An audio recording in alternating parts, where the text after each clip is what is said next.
This is a Film Stories original podcast. With the Lucky Land Slots, you can get lucky just about anywhere.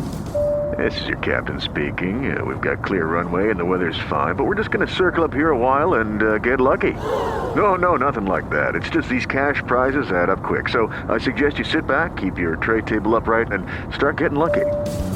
Play for free at LuckyLandSlots.com. Are you feeling lucky? No purchase necessary. Void where prohibited by law. 18 plus terms and conditions apply. See website for details. We made this.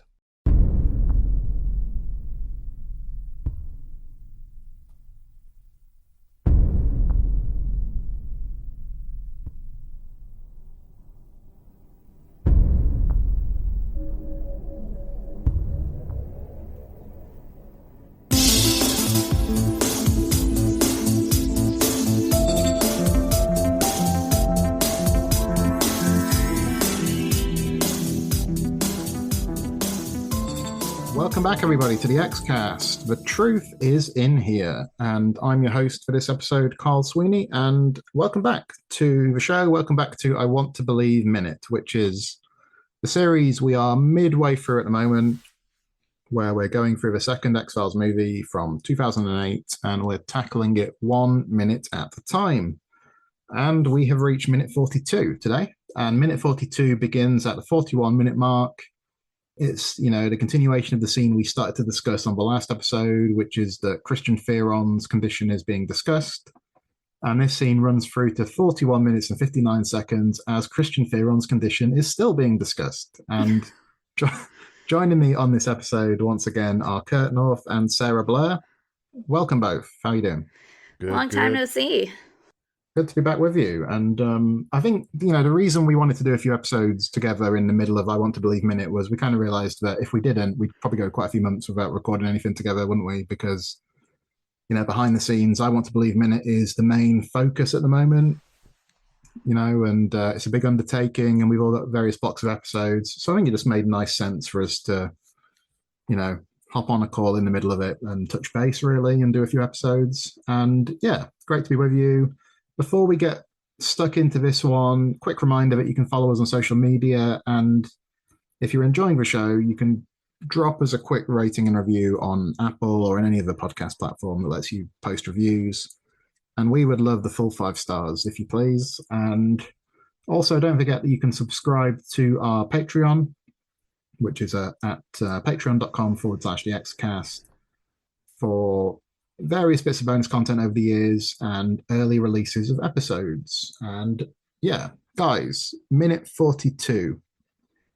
Like I said, it continues the previous discussion that started last time out. It's about the boy that Scully is in, is Scully's patient, and the hospital, represented by Father Ybarra, who's kind of saying that he should go into hospice care.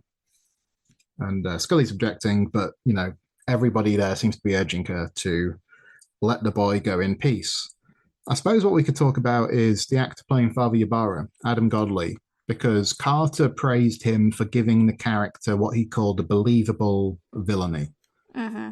And the thing about him, Sarah, is he one of those characters, maybe like Bill Scully or somebody, where actually if you look at it from a certain point of view, you can understand where they're coming from, maybe. But because they're against our heroes, our protagonists, those kind of characters seem a bit cold, seem maybe a bit villainous, antagonistic. What do you think? And do you agree that the actor does a good job making him believable? I do. Yeah, I think he did a great job. And I do think that, the best kind of villains are the ones who think they're doing the right thing. And I do believe that he is fully into thinking that he's really doing the best thing for this child. And it just so happens that he and Scully are butting heads about it. And I feel like everyone in that room does have the best interest of the child in mind. They just disagree on what that is. So I don't even know if I would call it villainy. I feel like that's a strong word. But antagonist, yeah, against Scully, sure. Yeah.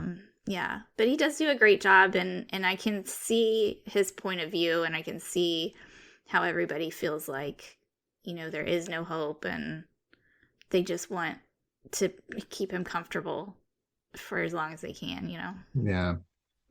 And what do you think? Spotnit said that you can understand this character's impatience with Scully.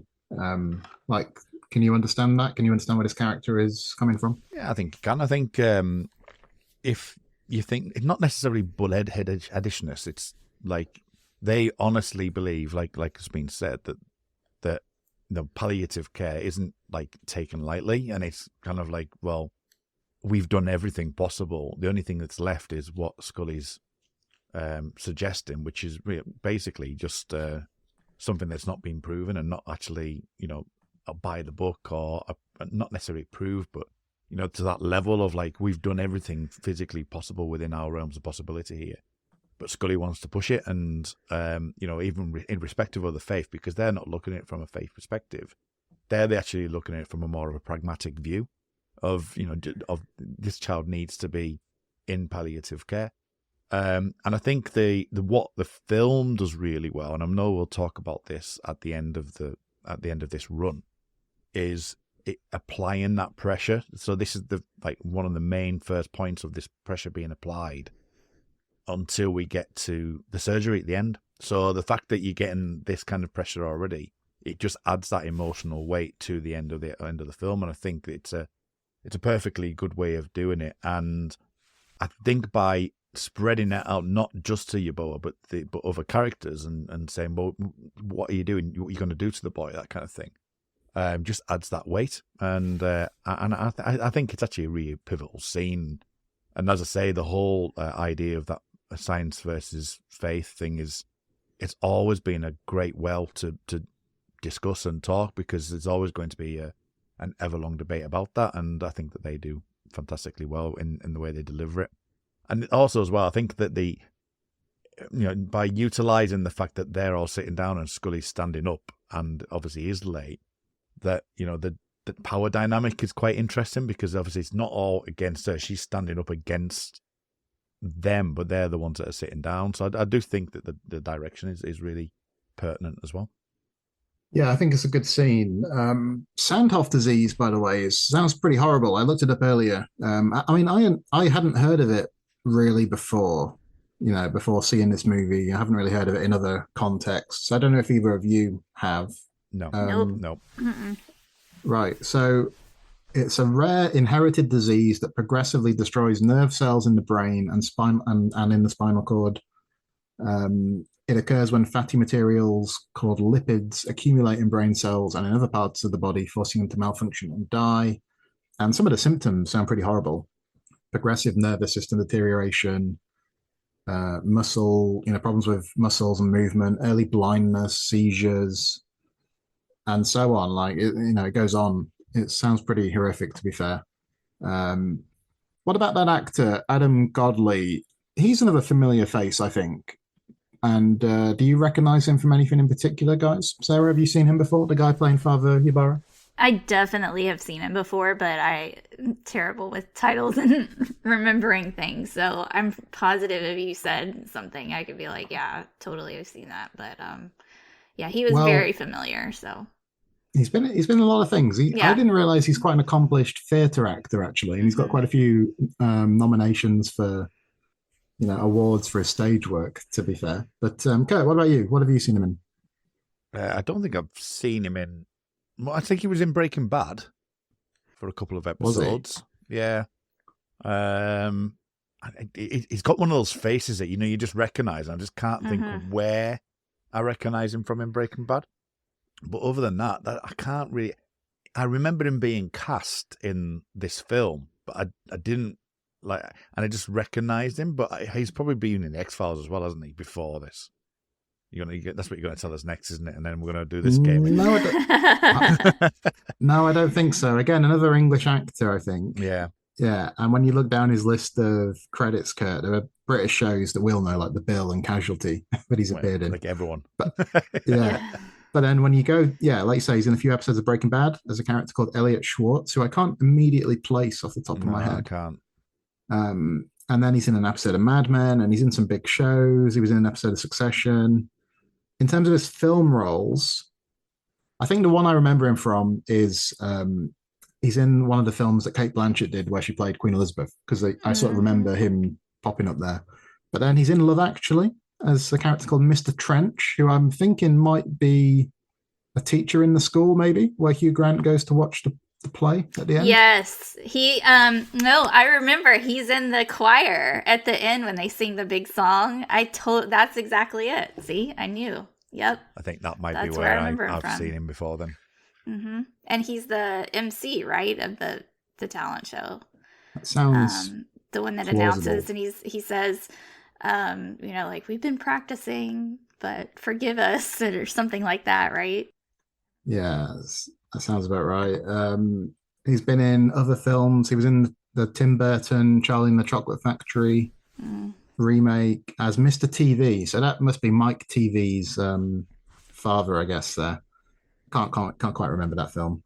Yeah, like I said, lots of work on stage. So that seems to be what he loves to do. Okay, any other notes on this minute e-review? Any other thoughts, notes, tangents? Not that I can think of, no. That's all right. Well, we've got a bit of time to fill. So let's... So Kurt, where do you see yourself in 10 years? Where do I see myself in 10 years? It's like we've turned into a job interview suddenly. Okay. Well, I finished my university degree in 2 years. I'm coming up to 44 years old. So in 10 years, I'll be 54 years old. So... I would hope that I was probably in the same position I am now, maybe the next step up, and maybe looking elsewhere, maybe looking somewhere closer to home to run maybe a hotel or an everyman cinema has always been a big thing push for mine, to have a really boutique kind of cinema, and I'll run one of those and just put on I Want to Believe every other week.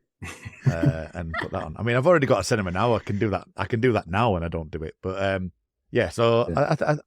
I think I will always remain in that kind of industry. But everyman cinema is definitely something that would be great, because it's got alcohol, and 2, it's got films, and 3, it's got technology. So I'll go with that. And yeah, we'll see. Maybe put the My Struggles on instead of I Want to Believe on repeat. We might be up to My Struggle like 9 by then or something, yeah, exactly. with Disney Plus reboot, And what about podcasting? By 10 years from now, the Lost podcast will be, I think, finished, winding down, maybe? Yeah, the Lost podcast should be done. We haven't even started that properly. Well, I've started the first couple of episodes recently, and we're starting season 1 at the beginning of September, or the end of September, in conjunction with 20th. That will go episode by episode. In just the first season, it will go as it was aired, because the second season is a big gap, and I'm not going to do a big gap. So I would hope that would be 3 years time, and at which point I should be head of the network by then. I think I'll do a Scully and just say I should be head of the network. I'll be head of the network, Carl. That's what it'll be. And didn't that worked out greatly for her? Didn't it? Worked out fantastically for Scully. Yeah, I can see my path being the same. It was... Are we on the run, or yeah? Yeah, I'm on the run from Tony Black. Sarah, what about you? 10 years from now? I mean, it's quite frightening to think that far ahead in a way, but it's going to come quickly, I think. It is. It's going to be here before you know it. Definitely, I'll have more books under my belt at that point. Hopefully, several more series. I don't know. We'll see how it goes. Yeah, if I can do at least 1 book per year, that's 10 books out. So, but hopefully it'll be more than that. Traveling. I want to travel. I want to go see places and do things. So by then my kids will be old enough. In 10 years, I was going to say, will your kids be adults by then? Yep. The youngest will be an adult officially. So hopefully between now and then I can help them get to be self-sustainable, at least for a little while, so I can go on vacation. Or maybe they can come with. Either way, it's fine. I don't know if it's the same in the US, but that's one of the things I was reading about over here recently, is that kids live at home a lot longer these days than they used to, because it's harder to get on the housing ladder and that kind of thing. We fully expect to have them forever, so it's fine. Yeah, we'd be fine with that. If they want to live with us forever, it's fine. I don't mind. I don't know. I mean, I'm quite looking forward to my kids leaving home, to be fair. But 10 years from now, my daughter will be 18. So yeah, maybe she'll be going to university or something. And yeah, maybe we'll be empty nesters by then. Yeah. I think I'm quite looking forward to it. I'm sure it'll be very tearful and all that when it finally arrives. But I'm looking forward to the freedom of just having so much more extra time and free time and all that sort of stuff. Yeah. My daughter has officially declared that she wants to live in an apartment with 20 cats. And she's going to be a cat lady. So careful what you wish for, because my one cat out of two is currently nursing a really bad paw next door. I had to take him to the vet this morning. So yeah, be careful what they wish for. They don't want a hefty vet bill. Yeah. No, but my daughter's really into cats, and I was saying to her that like in Birmingham, there's a cat cafe near us where you sort of go and sit in, and there are loads of cats just roaming around. I was saying to her like, you could run your own cafe like that with cats, and you could just be around cats all day. You can turn it into work. You don't have to just be a crazy cat lady at home, and actually turn it into your job. Fantastic. They should open one together. That would be fun. Like there could be the UK branch, and then the Atlanta, Georgia branch. Yeah. All right. Well, this is quite possibly the most padded out minute of I Want to Believe minute to date. Can we pad out even more in the next couple of minutes? Quite possibly we can. We'll leave it there, I think, guys. We'll reconvene for minute 43 very soon. But until then, listeners, thanks for joining us. And always remember, trust no one.